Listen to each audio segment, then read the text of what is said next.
اکنون بیان تفسیر نفاق. قول مؤلف یعنی امام احمد رحمت الله علیه میفرماید که و النفاق هو الكفر. نفاق این کفر است. نفاق این کفر است. ای یکفر بالله و یعبد غیره و یظهر الاسلام فی العلانیه. این که بر الله کفر بیورزد، غیر الله را عبادت کند، پرستش نماید، هر نوع عبادت را از برای غیر الله صرف نماید، این کفر است. و یظهر الاسلام فی العلانیه و اسلام را در ظاهر بیان کند. مثل منافقین الذين كانوا على عهد رسول الله، مثل آن منافقانی که در عهد در زمان رسول الله صلی الله علیه و سلم بودند. پس نفاق به معنای بیرون شدن از دین است. نفاق به معنای بیرون شدن از دین است و منافقان در باطن بیرون از دینند، یعنی کافرند، اما در ظاهر بر آنها حکم اسلام داده می شود، زیرا شعارهای دین اسلام را انجام دادند یا که انجام میدهند و کفر خود را پنهان کردند از مردم. برای همین منافقان سخت‌تر از کافران دیدند. بیشتر از آیات قرآن در شأن این منافقین نازل شده است. اگر اول سوره بقره بخونیم 5 آیه در سوره مؤمنان، از 2 آیه در سوره کافرون، اما باقی مانده آیات در سوره منافقان در بیان منافقان است. و هیچ جامعه و هیچ ملت نیست، هیچ جامعه و هیچ ملت نیست که در آن منافق نباشد. تنها در سوره بقره منافقان 21 مراتب ذکر شده است. تنها در سوره بقره منافقان 21 مراتب ذکر شده است و عدد منافقان تنها در زمان رسول الله صلی الله علیه و سلم به هزاران نفر میرسید. و یکی از خصلت‌های منافقان این است که در قول و عمل از هیچ چیز خودداری نمی‌کنند.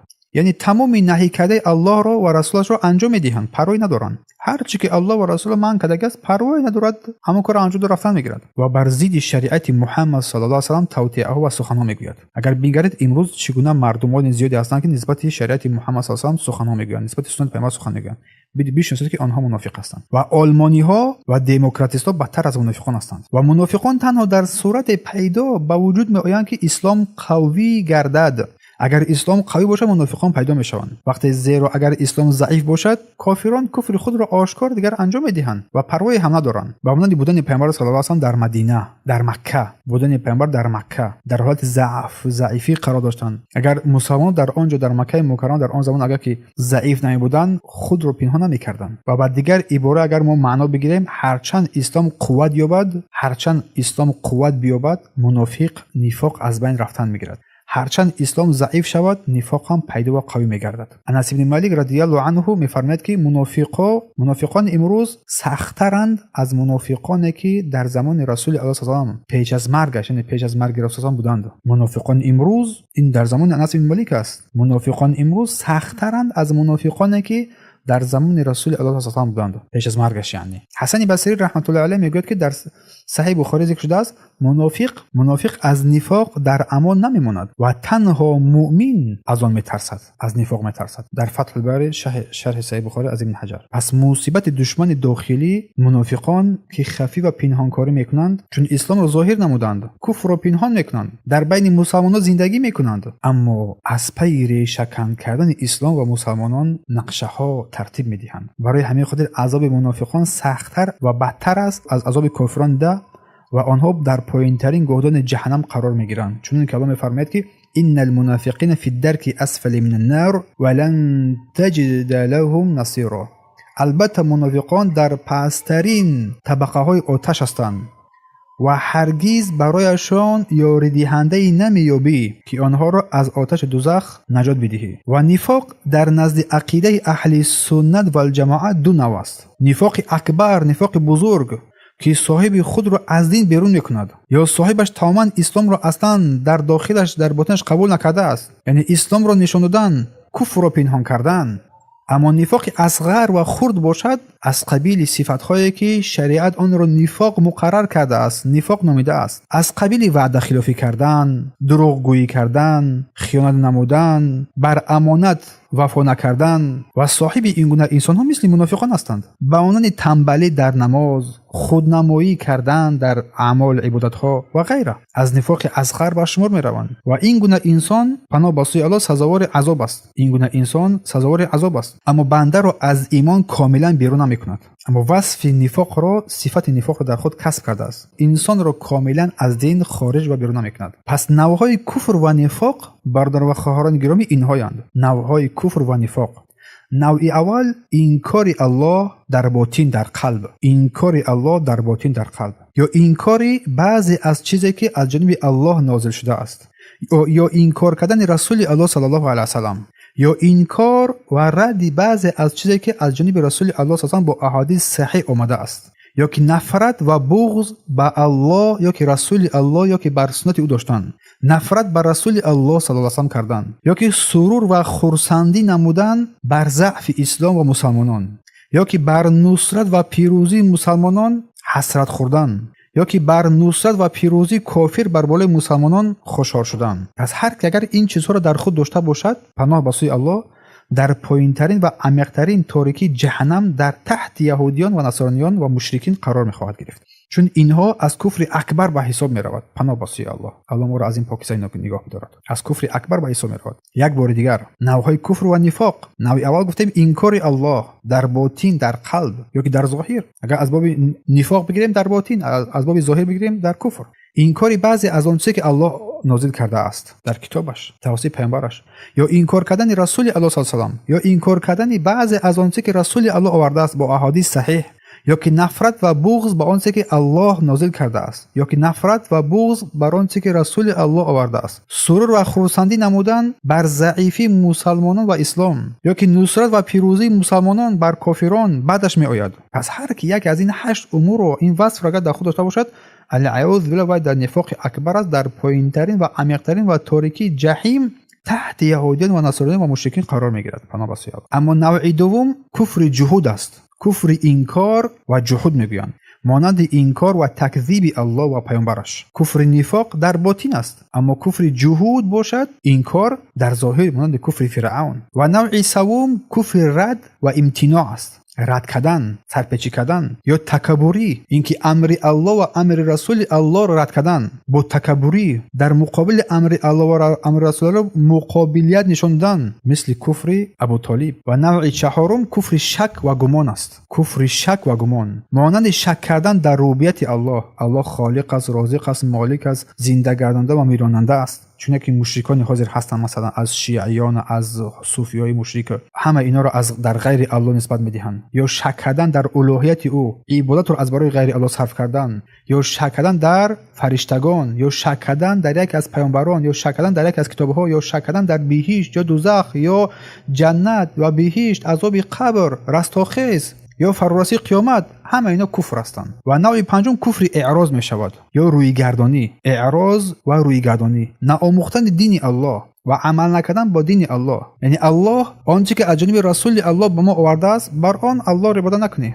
پس این 5 نوع‌های کفر صاحب خود را ابدی در جهنم قرار می‌دهد. کفر نفاق، کفر تکذیب، کفر جحود، کفر رد، کفر استکبار، تکبری، کفر شک و کفر گمان. همه اینا بزرگترین کفر هستند که صاحبش را در دین از دین خارج می‌کند، صاحبش را از دین خارج می‌کند. باید در این احتیاط را پیشه گرفت. و همچنین شرک و تمام اعمال انسان رو حبطه می‌کند و نابود می‌سازد و صاحبش را از دایره اسلام برآورده به دایره کفر می‌اندازد. شرک اکبر، به این نوع شرک اکبر گفته می‌شود. انسان را از اسلام بیرون می‌کند، در دایره کفر داخل نمی‌آید. اما شرک اصغر انسان را از دایره اسلام بیرون نمی‌کند، بلکه اعمال او را حبطه می‌کند. اعمالی که به شرک خرد آمیخته می‌شود، اعمالش حبطه می‌شود. اعمالی که به شرک بزرگ آمیخته می‌شود، اعمالش حبطه می‌شود و خود انسان از دایره اسلام خارج می‌شود. و شرک در لغت برابر کردن مخلوق با الله است، یا آنچه که خصوصیت الله است آن در غیر الله صرف کردن، و در اصطلاح برابر کردن مخلوق با الله در نامه‌ها یا که فعل‌ها یا که صفات‌ها یا که احکامش، اینم شرک است. اگر در اصطلاح دیگر بگیریم، شرک این صرف کردن نمودی از نمودهای عبادت از برای غیر الله، اگرچه که آن عبادت که انسان از برای غیر الله صرف می‌کند ملائکه مقرب الله باشد، اولیاء باشد، عالم باشد، عابد باشد، راهبر باشد، بود باشد، درخت باشد، آفتاب باشد، مهتاب باشد، درهم و دینار باشد، هر چیزی که باشد، یا پیروی نفس هوا و هوس باشد، به سبب آن چیزایی که ما بیان کردیم بسیاری از مردم شاید در این واقع شدن، با پروردگارشان شریک آوردن. هر کسی که از غیر الله حاجت پرسید، از غیر او سبحانه و تعالی، از شخص غایب یا مرده یاری پرسید، یا طلب مدد نمود، یا اعتقاد بر آن کند که غیر الله فایده میرساند یا که ضرر میرساند، یا بیمار را شفا میدهد، یا گمشده را پیدا میکند، یا مظلوم را نصرت میدهد، در حقیقت به الله شرک کرده است. و شرک بدون تقسیم شود، شرک اکبر است و شرک اصغر است. شرک اکبر صاحبش را از دین خارج میکند و آن گفتیم نوعی از نوعهای عبادت را در غیر الله صرف کردن است. صرف کردن نوعی از نوعهای عبادت در غیر الله سبحانه و تعالی با مانند دعا، کمک، یاری، مدد، ذبح و قربانی، رکوع، سجده برای غیر الله، همه اینها و نصوص کتاب و سنت برای خطرناک بودن شرک و بزرگ بودن این امر و بزرگ بودن بلا این مصیبت دلالت میکند. پس این امر آسان است، بلکه از کشتار، از زنا، از دزدی، از ربا، از خودن مال یتیم، حتی از همخوابگی با خواهر با مادر ده بدتر است. این شرک خطرناکتر است. الله سبحانه و تعالی ما و شما رو بندگان الله به سوی عبادت خود دعوت میکند و میفرماید که یا ایها الناس اعبدوا ربکم، ای مردم پروردگارتان را عبادت نمایید. الذی خلقکم، آن پروردگار شما را آفرید، و الذین من قبلکم، آن پروردگاری پیش از شما بندگان را همه چیز را آفرید، لعلکم تتقون، باید شما از جمله پرهیزگاران قرار بگیرید. در سوره بقره. و میفرماید که الذی جعل لكم الارض فراشا، آن پروردگاری که برای شما زمین را گسترده کرده، و السماء بنا، آسمان را برای شما سقف قرار داد، و انزل من السماء، از آسمان برای شما آب فرود آورد، و اخرج به من الثمرات رزقا لكم، از برای شما از این زمین رزق فراوان آورد. فلا تجعلوا لله اندادا، پس از برای الله شریکان قرار ندهید در حالی که میدونید. و الله میفرماید که واعبدوا الله ولا تشركوا به شیئا، الله را عبادت نمایید و بر او کسی چیزی را شریک قرار ندهید. و میفرماید که و اذ قال لقمان لابنه، هنگامی که لقمان به پسرش گفت، و هو یعظه، در حالی که پسرش رو موعظه میکرد، پند میداد، یا بنی، ای فرزند من، لا تشرک بالله، بر الله چیزی را شریک قرار نده، ان الشرک لظلم عظیم، بدرسته که شرک یک گناه عظیم است. و الله میفرماید که قل تعالوا اتل ما حرم ربکم علیکم الا تشرکوا به شیئا، بگو تعالی بیایید به سوی حق، بیایید به سوی آن چیزی که من برای شمایان آن را تلاوت مینمایم، آن چیزی که الله برای شما حرام قرار داد، اینکه بر الله چیزی را کسی را شریک قرار ندهید. و الله میفرماید که قل انما حرم ربی الفواحش ما ظهر منه و ما بطن، بگو ای محمد بر این مردم که الله حرام گردانید فاحشه ها و بدی ها را، آنچه که ظاهر پنهان است، و الاثم بغیر و البغي بغیر حق، و اثم و گناه و ستم را بر ناحق حرام قرار داد، و ان تشرکوا بالله ما لم ينزل به سلطان، و آنچه که شما بر الله شریک قرار بدید که الله اصلا بر نازل کردگی نیست، آن چیزی که شریک الله تعالی بدونید که دلیل بر حقانیت آن اصلا وجود ندارد، و ان تقولوا علی الله ما لا تعلمون، و بر الله چیز سخن را بگویید که نمیدونید. برای بدون علم سخن کردن هم این یک جرم و یک ظلم ستم است برای نفس بنده خودش. و الله سبحانه و تعالی خطر شرک رو بر بندگانش بیان کرده، میفرماید که ان الله لا یغفر ان یشرک به، بدون شک و تردید بیگمان الله تعالی این گناه رو، این شرک رو نمی آمرزد، این شرک رو الله سبحانه و تعالی نمی آمرزد، و غیر از شرک هر چیز دیگری که است او را می آمرزد. درس رو گوش بدهید، نوشتن رو بگذارید، درس رو گوش بدهید. بارک الله فیکم. و میفرماید که و من یشرک بالله فقد افترى اثما عظیما، اگر هر کسی که بر الله کسی چیز رو شریک قرار بدهد، بدرسته یک گناه عظیم رو، گناه بزرگی رو قرار گرفته است.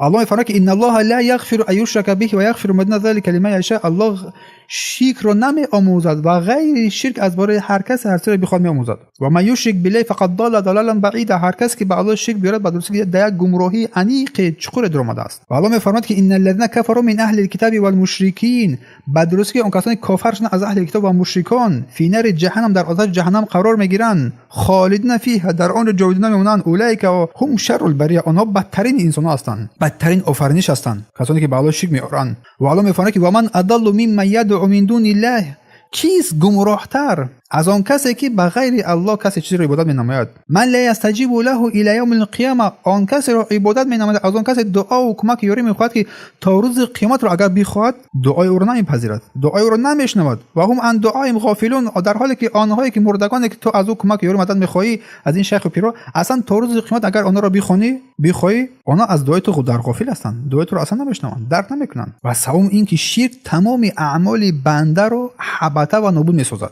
چون الله می‌فرماید که ولو اشرکوا لحبط عنهم ما كانوا يعملون، اگر اینو شرک بیاورند لحبط، به تحقیق اعمال آنها، آن کارهایی که خیر کردن، همه اعمال آنها حبطه میشود، نابود میگردد.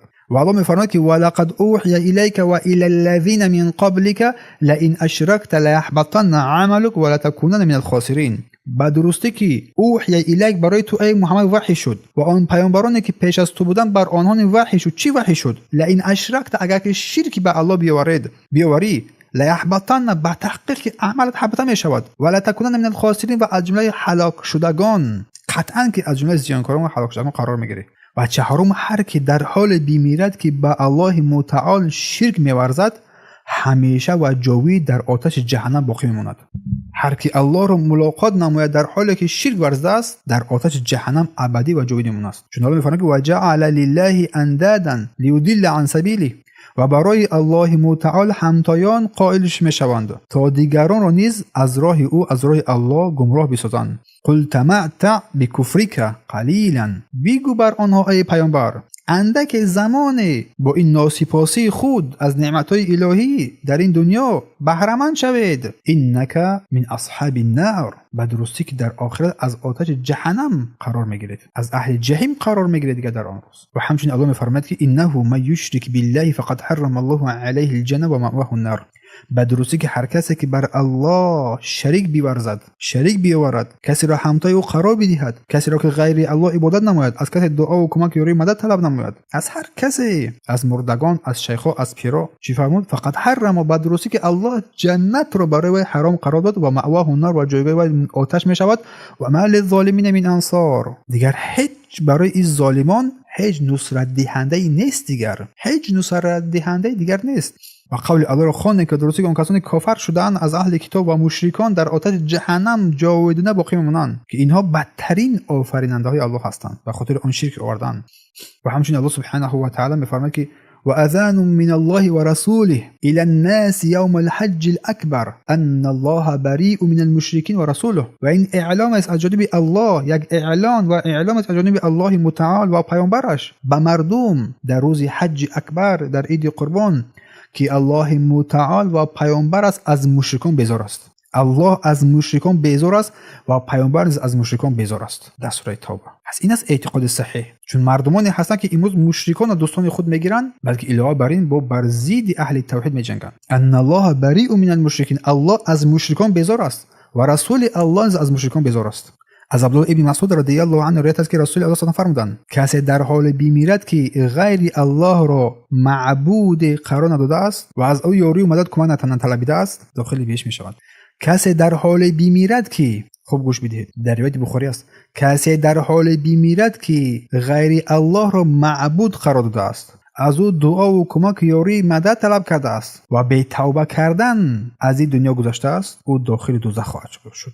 و در روایت جابر ابن عبدالله هر شخصی که در حال به نزد الله حاضر شود یا که شخص در حال به نزد الله حاضر کرده شود که از شرک پاک و مطهر باشد داخل بهش خواهد شد، و شخصی که شرک ورزده باشد در این حالت از دنیا گذشته باشد جایش دوزخ خواهد شد. در روایت مسلم و در حدیث قدسی آمده است که الله میفرماید کسی که عمل را انجام دهد و در آن عملش من را با آن شریک قرار دهد، خود آن بنده و عمل بنده ترک کرده می شود.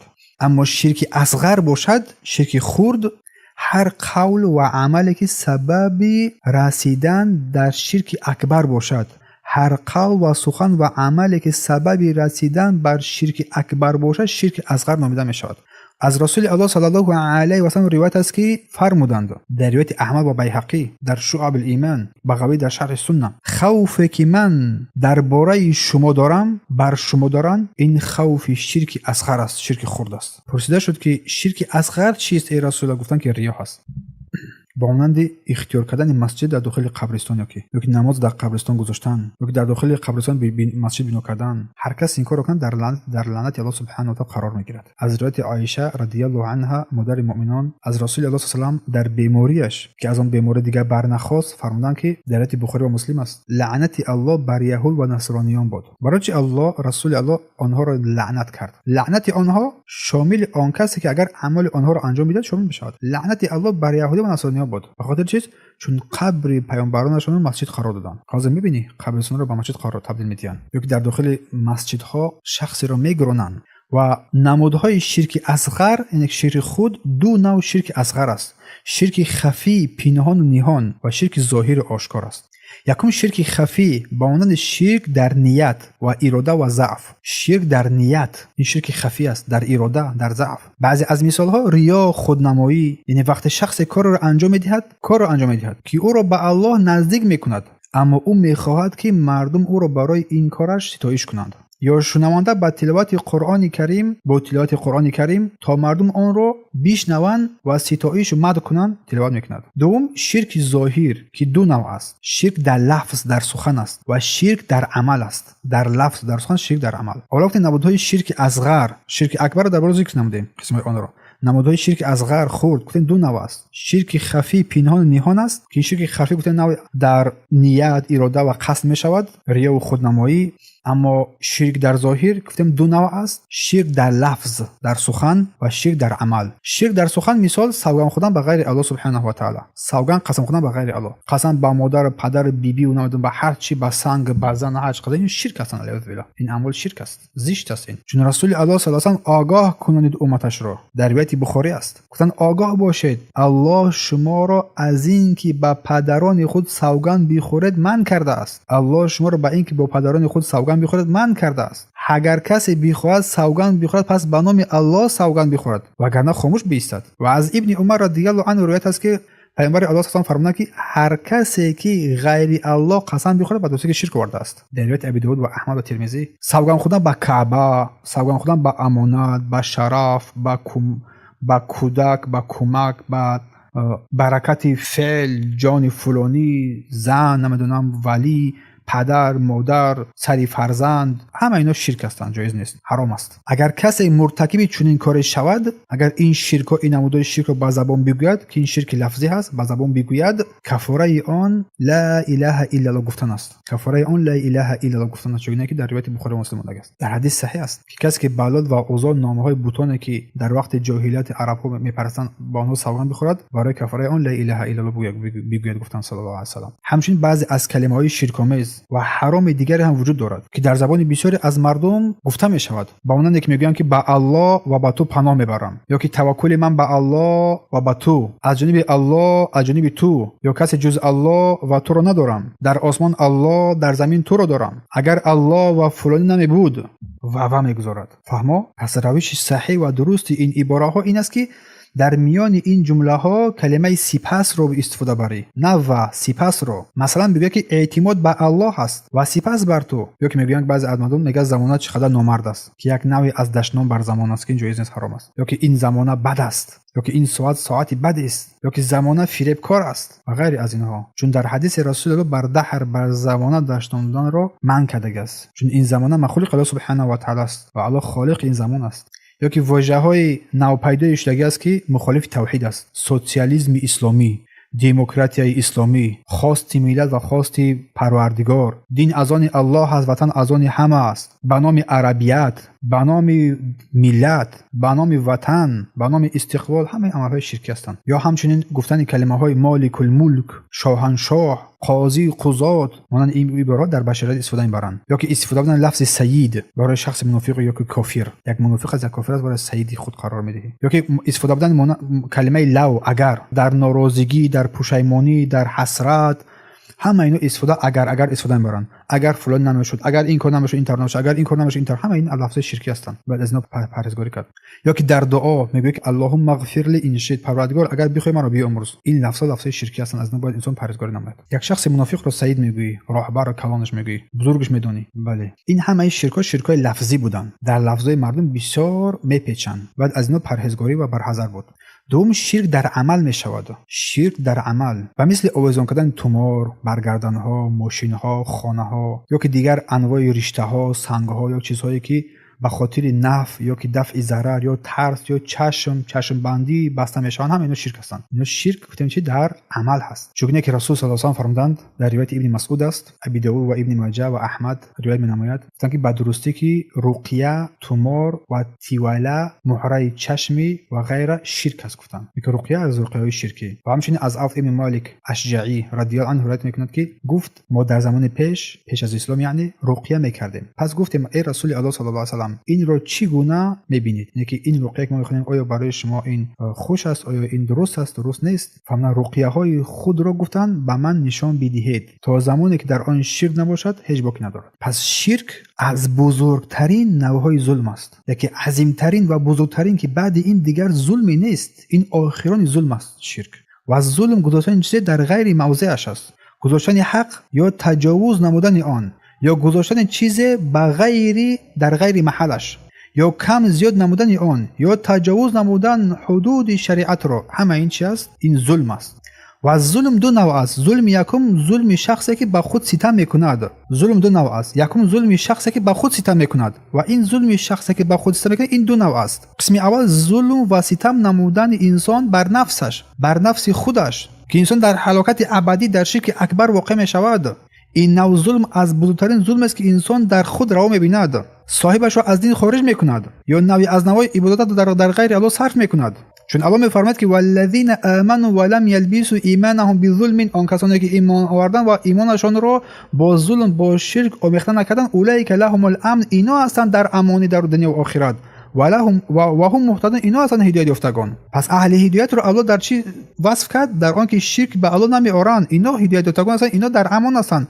پس هر کس شرک و در امان نیست، در هدایت نیست. و قول الله سبحانه و تعالی و اذ قال لقمان لابنه و هو یعظه، لقمان بر فرزندش هنگامی وی رو موعظه میکرد چی گفت؟ یا بنی، ای فرزند من، لا تشرک بالله، بر الله شرک نآور، ان الشرک لظلم عظیم، بدون شرک یک گناه عظیم است. و قسم دوم ظلم انسان نفسش را با انجام گناه و معصیت. چون الله میفرماید که و من یعمل سوءا او یظلم نفسه ثم یستغفر الله یجد الله غفور رحیم، هر کی عمل ناشایسته مرتکب میشود، که هر کی شاید مرتکب شود یا با نافرمانی از دستور الله تعالی که رسولش به خود ستم میکند و سپس از الله متعال آمرزش میخواد، الله سبحانه و تعالی را آمرزنده مهربان میبیند. نوع دوم ظلم انسان غیرت رو ظلم میکنی، یا که بر حیوانها بر آدمها ظلم میکنی. در حدیث قدسی از ابوذر از غفاری از پیامبر الله صلی الله علیه و آله روایت است که رسول الله صلی الله علیه و آله فرمودند که از قول الله سبحانه در حدیث قدسی، قول الله سبحانه ای بندگان من، ظلم را به خود حرام کرده ام. الله میفرماید من ظلم را به خود حرام کرده ام و آن را نیز میان شما حرام قرار دادم، پس به یکدیگر ظلم نکنید. در روایت مسلم و بخاری. پس از گفته های بالا که ذکر نمودیم تفاوت بین شرک و گناهان دیگر فهمیده میشود. شرک اکبر همه عملها را نابود میکند، برخلاف گناهان خرد که ایمان بنده را کم میکند اما بر بالکل از بین نمیبرد. هر کسی که شرک اکبر با شرک اکبر بمیرد الله او را نمیبخشد، اما کسی که از اهل توحید باشد گناهانی را انجام بدهد در زیر مشیت الله سبحانه و تعالی قرار میگیرد. مشرک در آتش جاودانه باقی میماند، ابدی میماند، اما موحد باشد هرگز ابدی باقی نمیماند. مشرک به کلی از ایمان محروم شده است، برخلاف موحدی که مرتکب گناهان کرده است وصف ایمان از او برداشته نمیشود، دو کده نمیشود. و همچنین فسق اکبر و اصغر، کفر و شرک بزرگترین راه بیرون شدن از دین هستند. برادران گرامی، کفر و شرک بزرگترین راههای بیرون شدن از دین است. علیاذ بالله. هر کس که نوعی از نوعهای عبادت در غیر الله صرف می‌نماید، برای همین عقیده اهل سنت و الجماعت خصلت‌های ایمان و خصلت‌های کفر و خصلت‌های نفاق در انسان جمع می‌شود. اما انسان نمیتواند در مورد کفر مسلمان باشد، بلکه خصلت‌های آن را در خود جمع کرده نمیتواند. برخلاف عقیده خوارج، برخلاف عقیده منافقین، برخلاف عقیده اهل بدعت. بارک الله فیکم. پس نفاق اکبر و اصغر در نوبت خود بر دو قسم تقسیم می‌گردد: نفاق عملی و نفاق اعتقادی. نفاق عملی، نفاق اعتقادی که بیان کردیم. پس جزای ریاکاری و خودنمایی در دنیا، جزای شخص ریاکار و خودنما در این دنیا، کسی که در این دنیا خود ریاکاری و خودنمایی میکند محروم میگردد. محروم گردن از ذکر الله، محروم گشتن از حج و عمره، محروم شدن از محبت مسکینان، دور شدن از عمل کردن بر سنت، دور شدن از صدقه در راه الله، ترک نمازها خاصتا در فرائض و نافله ها، محروم شدن یا که محروم گشتن از پایبندی خشتباری، محروم گشتن از اقوال و عملهای نیک. محمد بن سعدی انصاری رحمه الله از ابی الدرداء رضی الله عنه روایت می‌نماید که از فروتنی نفاق به الله پناه میبرم. گفتن از فروتنی نفاق به الله پناه میبرم. از او پرسیدن که فروتنی نفاق چگونه است؟ گفت که میبینی که بنده خاشع و فروتن است اما بدنش باشد خاشع و فروتن نشده است. عیسی خودش خاشع و فروتن است که بدنش خاشع و فروتن نشده است. پس الله متعال به پیامبرش صلی الله علیه و سلم فرمود که در اطرافش در میان اهل مدینه و گرد و اطراف آن منافقانی هستند که او صلی الله علیه و سلم آنها را نمیشناسد. منافقانی هستند که آنها را میشناسد و منافقانی هستند که آنها را نمیشناسد. در زمان پیامبر صلی الله علیه و آله مردان منافق بسیار بودند، بسیار شدند در مدینه منوره. الله متعال بعضی از آنها را با پیامبر صلی الله علیه و آله آشکار نمود و پیامبر صلی الله علیه و آله با حذیفه ابن یمن آنها را شناختانید، آنها را شناسایی نمود و عمر ابن خطاب رضی الله عنه حذیفه را مراقبت میکرد. اگر حذیفه در جنازه‌ای که حضور می‌داشت میت منافق نبود و در جنازه‌ای که حضور نمی‌کرد میت هم مرده منافق بود. و الله سبحانه و تعالی منافقان را درباره بعض دیگری از منافقان و خصلت‌هایشان خبر داد. چون یک در سوره منافقون است: ای پیامبر، اگر می‌خواستیم آنها را بر تو نشان بدهیم که باطن ایشان را از ظاهرشان بازشناسی و مسلمانان از شیوه سخنانشان با خوبی آنها را خواهی شناخت. ابن کثیر رحمت الله علیه در تفسیر خود می‌فرماید که الله متعال با پیامبرش صلی الله علیه و خبر داد، خبر می‌دهد در میان محله‌های عرب و میان مردم اطراف مدینه منافقان وجود دارند و در میان اهل مدینه نیز منافقان بر نفاق خود باقی ماندند. از حذیفه رضی الله عنه روایت است که رسول الله صلی الله علیه و آله فرموده که در میان اصحاب من 12 منافق است، که همش در میان اصحاب من 12 منافق است که 8 نفر از آنها داخل جنت نمیگردند تا شتر از سوزن گذرد. نووی میفرماید که در مورد گفتار او یعنی پیامبر صلی الله علیه و آله در میان اصحاب من معنیش این است که کسی که به صحابگان من نسبت داده شده اند، ولیکن آنها از منافقین بودند. بارک الله فیکم.